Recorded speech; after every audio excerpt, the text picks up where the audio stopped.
এনেকুৱা এটা এপ যিটো সকলোৰে জীৱনত ইনষ্টল নহয়। কাৰোবাক ভাল পোৱা দিলে সীমাহীনভাৱে দিয়ক, কাৰণ সীমা আৰু পৰিধি মাটিত থাকে, হৃদয়ত নহয়। কাৰোবাক ভাল পাওঁ বুলি ক'বলৈ সময় নালাগে, কিন্তু সেই ভালপোৱা জীয়াই ৰাখিবলৈ গোটাই জীৱন লাগে।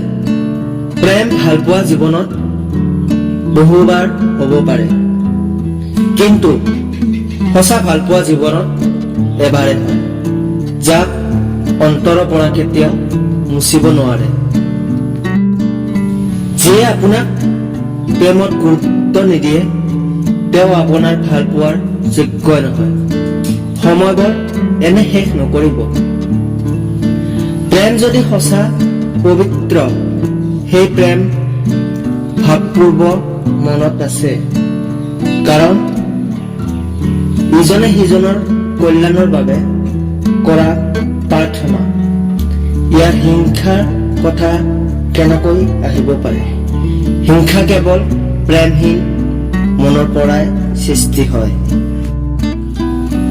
সঁচাটো এইটোৱে, যাৰ মনটো ভাল হয় তেওঁৰ সদায় ভাগ্যখন বেয়াই হয়। বেছি চিন্তা নকৰিব, কাৰণ তোমাৰ চিন্তাই কালিৰ সমস্যা দূৰ নকৰিব, বৰঞ্চ আজিৰ দিনৰ শান্তিটো কালিলৈ যাব। কাৰোবাক মিছা সপোন দেখুৱাই আঁতৰি নাযাবা, নহলে এদিন তোমাৰ সপোনৰো আধৰুৱা হৈ ৰব পাৰে। ভাল লাগে যেতিয়া বিপদৰ সময়ত আপোন কোনোবাই কয়, ভয় নকৰিবি, মই আছো নহয় তোমাৰ লগত। আজিৰ পৰা আৰু নেমাতিবি বুলি কোৱাৰ পিছতো তেওঁৰ লগত মাতিমেই কি কৰিবা বুলি তৰ্ক কৰা সুখেই বেলেগ। যদি ভিডিঅ'টো ভাল লাগিছে এটা লাইক কৰি দিয়ক আৰু ছাবস্ক্ৰাইব কৰি দিয়ক, আগলৈ ভিডিঅ' পাই থাকিব। ধন্যবাদ। জয় আই অসম।